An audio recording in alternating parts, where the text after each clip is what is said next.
Hello, students. Today we are going to start our chapter number 4, Globalization and the Indian Economy. See, what is globalization? Globalization is the integration between countries through foreign trade and foreign investment by multinational companies, that is MNCs. In recent years, markets in India have had transformed due to globalization. So, what is this globalization? Just now I explained that is integration between countries.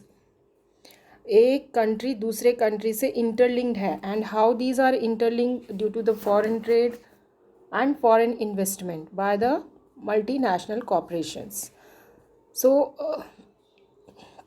we'll start the chapter. So, as consumers in today's world, some of us have a wide choice of goods and services before us. Yes, we are having a wide variety of choices of goods and services now with us. The latest models of digital cameras, mobile phones, and televisions made by the leading manufacturers of the world are within our reach. Every season, new models of automobiles can be seen on Indian roads. Gone are the days when Ambassador and Fiat were the only cars on Indian roads. Yes, previously we cannot see the foreign things in our country, but now we are having a wide variety of things with us.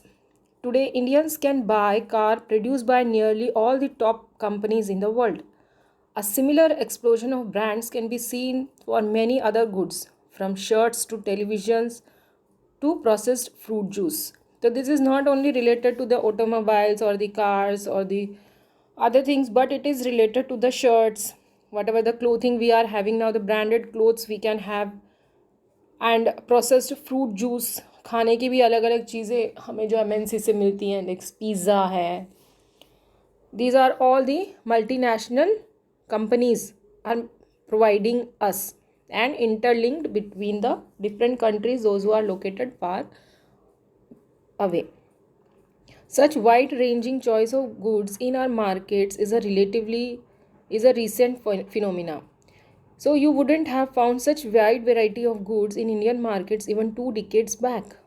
तो आज से अगर हम 2 decades की बात करें तो ये सब चीज़ें हमें नहीं प्रोवाइड थी, लेकिन हमारी मार्केट अब पूरी तरह से चेंज हो गई है, ट्रांसफॉर्म्ड हो गई है. In a matter of years a market have been transformed. The market is changed. How do we understand these rapid transformations? What are the factors that are bringing about these changes, and how are these changes affecting the lives of the people? So we will dwell all these questions in this chapter. So here the picture is given. In this they are showing us a different variety of things what we can have now, but previously it is not there. The market is changed. Okay. Production across the countries. See, the early phase of globalization involved the export of raw materials from colonial countries such as India and import of finished products from industrial developed European countries and the USA. Yes, हमने पहले भी देखा था कि जो British थे यहाँ पर वो रॉ मटेरियल लेकर जाते थे और फिनिश प्रोडक्ट हमारे यहाँ पर लाते थे. That is made by the machines and that is a fine things and very cheap in the cost also. तो रॉ मटेरियल का एक्सपोर्ट होता था और फिनिश प्रोडक्ट का इंपोर्ट होता था. तो how the production across the country was done, this was a starting stage at that time. So we'll start. Until the middle of the 20th century, production was largely organized within the countries. तो हम middle of the 20th century में अगर देखते हैं तो जो production था वो कंट्रीज़ के अंदर ही होता था. What crossed the boundaries of these countries were the raw material, food stuff and finish products. तो अब बाहर जाने की ज़रूरत क्यों हो गई? कई बार हमें रॉ मटेरियल चाहिए, फूड स्टफ़ चाहिए या फिनिश प्रोडक्ट बेचने के लिए मार्केट चाहिए, तो we have to move out. colonies such as Indian exported raw materials and food stuff and imported finished goods. Trade was the main channel connecting distant countries. So this was before large companies called multinational corporation emerged on this scene. तो इस तरह से जो colonies थी वो India से raw material export करती थी और फिनिश प्रोडक्ट इंपोर्ट करती थी। तो ट्रेड जो था वो मेन चैनल है जो इन कंट्रीज़ को एक दूसरे के साथ कनेक्ट करता है। Now what is MNC? An MNC is a company that owns or control production in more than one country. Okay, more than one country, एक ऐसी कंपनी जो अपना प्रोडक्शन दो या दो से ज़्यादा कंट्री में करती है। कैसे करेगी दो या दो से ज़्यादा कंट्री में, और क्यों करेगी? There are the many questions. Yes, तो MNC set up offices and factories for production in regions where they can get cheap labor and other resources. तो MNCs ऐसी जगह पर अपने ऑफिस सेट करती है जहाँ पर उसकी चीप लेबर मिल जाए, सस्ते लेबर मिले, और अदर रिसोर्सेज भी बहुत ही चीप कॉस्ट में आसानी से अवेलेबल हो जाएं। दूसरे रिसोर्सेज क्या? जो भी हमें प्रोडक्शन के लिए रिसोर्सेज लगते हैं, लाइक लैंड है हमारा, electricity, water, okay, physical capital, all these things, what ever the raw materials, ये सब अदर रिसोर्सेज भी हमें चीप क्वांटिटी में, चीप क्वालिटी प्राइस में मिलने चाहिए। This is done so that the cost of production is low and the MNC can earn greater profit. तो we'll understand the concept with the help of this example given in your textbook. Please read this carefully. A large MNC producing industrial equipment. So one MNC is there and it was producing industrial equipment. It designs its production in research center that is situated in United States. Okay, तो research का काम United States में होता है, and then has the components manufactured in China. और उसके बाद जो कंपोनेंट्स है वो चाइना में मैन्युफैक्चर्ड होते हैं। There are then shipped to Mexico and eastern Europe where the products are assembled and the finish products are sold all over the world.